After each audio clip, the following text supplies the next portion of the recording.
இது மகிமை நேரம். இயேசு கிறிஸ்துவின் இனிதான நாமத்தினாலே மகிமை டிவி நேயர்களுக்கு என் அன்பின் வாழ்த்துக்களை தெரிவித்துக் கொள்கிறேன். கடந்த மாதம் முழுவதும் நம்மை கண்ணின் மணி போல ஆண்டவர் காத்து வந்தார். இந்த புதிய மாதத்தையும் நம்மளுக்கு அருளியிருக்கிறார். இந்த மாதத்திலே நாம் ராஜாக்களை குறித்து நாம் தியானிக்க இருக்கிறோம். நியாயாதிபதிகள் காலத்துக்கு பிற்பாடு இஸ்ரவேல் மக்களை ஆள்வதற்கு ராஜாக்கள் ஏற்படுத்தப்பட்டார்கள்.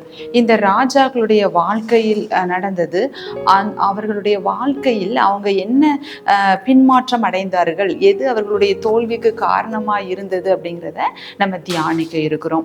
இன்றைய தினத்திலும் ஆசா அப்படிங்கிற ஒரு ராஜாவை குறித்து நம்ம பார்க்க போகிறோம்.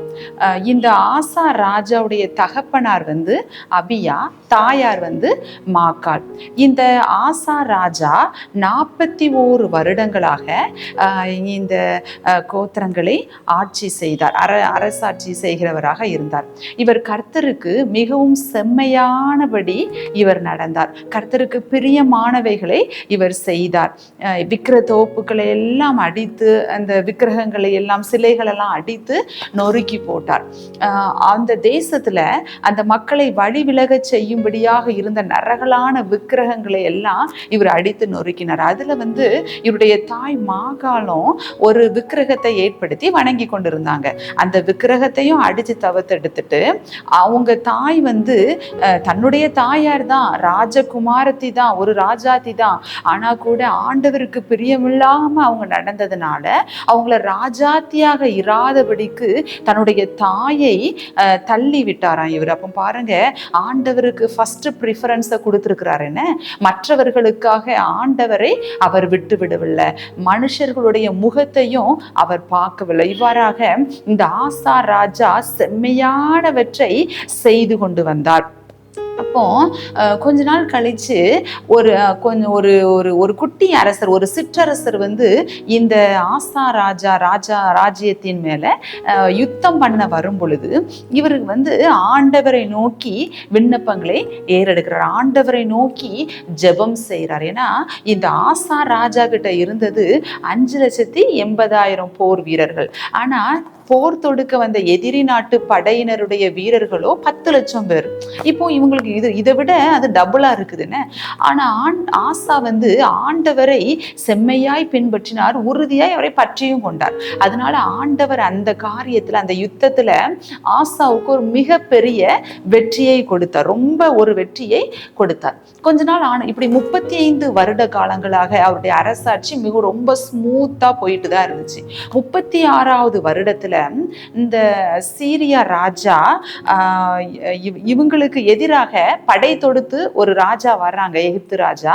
அதனால இவர் என்ன பண்றாரு, சீரியா ராஜாட்ட போய் ஹெல்ப் கேட்கிறாரு. பெனதாத்திட்ட போய் எனக்கு நீங்க ஹெல்ப் பண்ணணும் அப்படின்னு சொல்லிட்டு அந்த கர்த்தருடைய ஆலயத்துல இருந்த எல்லா செல்வங்களையும் கொண்டு யார்கிட்ட கொண்டு கொடுத்துட்டாரு, இந்த பெனதாத் ராஜாட்ட கொடுத்துட்டாரு. இந்த பெனதாத் ராஜாவும் இவருக்கு வந்து ஹெல்ப் பண்ணி எல்லாமே ஸ்மூத்தா நல்லபடியா முடிஞ்சுது. என்ன, இவருக்கு அந்த யுத்தத்திலையும் இவருக்கு வெற்றி தான் கிடைச்சது. ஆனா இந்த 2வது யுத்தத்துல ஒரு சிற்றரசர்னு சொன்னேன்ல, அது அந்த பாசா, அந்த ராஜா பேரு பாசா.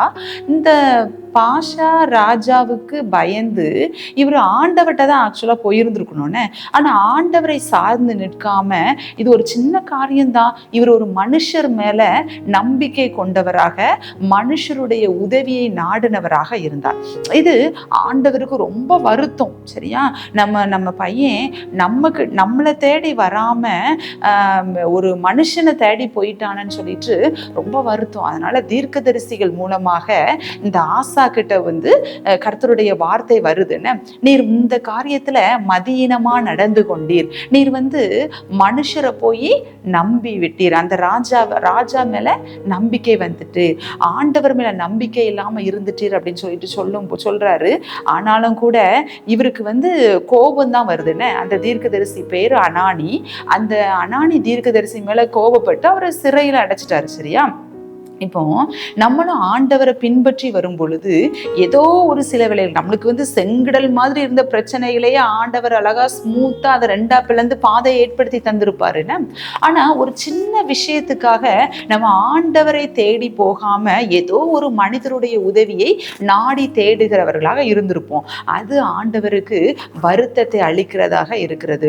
ஆண்டவர் அதை நமக்கு உணர்த்துவார். ஏதாவது ஒரு வார்த்தையின் மூலமாக அல்லது நம்ம பைபிள் வாசிக்கும் அந்த வசனத்தின் மூலமாக நம்மோடு இடைபடுவார். நம்மோடு பேசும் பொழுது அதற்கு நம்ம கீழ்ப்படிந்து நம்ம மன்னிப்பு கேட்கும் பொழுது ஆண்டவர் மீண்டுமாக நம்ம கூட செயல்படுவார், நம்ம ஆசீர்வதிக்க வல்லவராக இருக்கிறார். ஆனா இந்த ஆசா ராஜாவை பாருங்க, அவர் அதை தன்னைத்தானே ஐயோ நம்ம இப்படி பண்ணிட்டோமே அப்படின்னு சொல்லிட்டு மனம் வருந்துவதற்கு பதிலாக இப்படி கூறின அந்த தீர்க்கதரிசி மேல கோபமுற்றவராய் அவரை சிறையில் அடைக்கிறாருன்னு. நம்மளும் சில வேலைகளை இப்படிதான் பண்ணியிருந்தோம். உணர்வில்லாதவர்களாக இந்த ஆசா ராஜாவை போல மதியீனம் உள்ளவர்களாக நாம் நடந்து கொள்கிறோம். பிரியமானவர்களே, இந்த சங்கீதம் 118 அதிகாரம் 8வது வசனத்துல சொல்லப்பட்டிருக்கு, மனுஷனை நம்புவதை பார்க்கிலும் கர்த்தர் பேரில் பற்றுதலாய் இருப்பதே நலம். நாசியில் சுவாசமுள்ள மனுஷர்களை நம்ப கூடாதுன்னு போட்டிருக்கேன். கர்த்தர் மேல எப்பொழுதும் நம்பிக்கையா இருக்க வேண்டும் அப்படின்னு சொல்லிட்டு ஆண்டவர் நம்மளுக்கு கூறி இருக்கிறார். பிரியமானவர்களே, ஏதோ ஒரு காரியத்துல நீங்க மனுஷர்களை தேடி இருக்கிறீங்களா, மனுஷர்களுடைய உதவியை நாடி கொண்டிருக்கிறீர்களா, உங்களை பார்த்து ஆண்டவர் கூறுகிறார், நீங்க மனுஷர் மேல நம்பிக்கை வைக்காதீங்க, ஆண்டவர் மேல பற்றுதலா இருங்க. ஏன்னா எத்தனையோ பிரச்சனைகள் வந்த பொழுது ஆண்டவர் அந்த பிரச்சனைகள்ல இருந்து உங்களை காப்பாற்றினார். நீங்க அதனால சோர்ந்து போயிடாம நீங்க ஏசப்பா நான் உங்களை விட்டுட்டு நான் மனுஷன்ட்ட போய் உதவிக்கு போய் நின்னது தப்பு தான், என்னை மன்னிச்சிருங்கன்னு சொல்லிட்டு ஆண்டவர் மேல அந்த பாரத்தை போடுங்க. அவர் உங்கள் காரியங்களை வாய்க்க செய்வார். இந்த ஆசா பாருங்க உணர்வடையல. ரெண்டாவது, ஏன்னா ஆசா ஆண்டவருக்கு பிரியமானபடி செம்மையானபடி நடந்து கொண்டு வந்த ஒரு அரசர். அதனால ஆண்டவருக்கு அவரை விட்டுவிட மனசு இல்லைன்னு. அதனால மீண்டும் கொஞ்சம் கடினமாக அவருக்கு உணர்த்துவதற்காக ஒரு வியாதி அவருக்கு ஒன்று வருகிறது. அவர் காலில் ஒரு வியாதி வருது. அப்ப கூட இந்த ஆசா நம்ம இப்படி தப்பு செஞ்சதுனாலதான், நம்ம இந்த பெனதாத் ராஜாவை நம்ம நாடி அவரை நம்பினதுனாலதான் நம்மளுக்கு இப்படி பிரச்சனைகள் வருதுன்னு அதை யோசிக்காதவராக அவர் ஆண்டவரை தேடல, என்ன யோசிக்கவும் இல்லை, பரிகாரிகளை நாடினார்னு போட்டிருக்கு பாருங்க.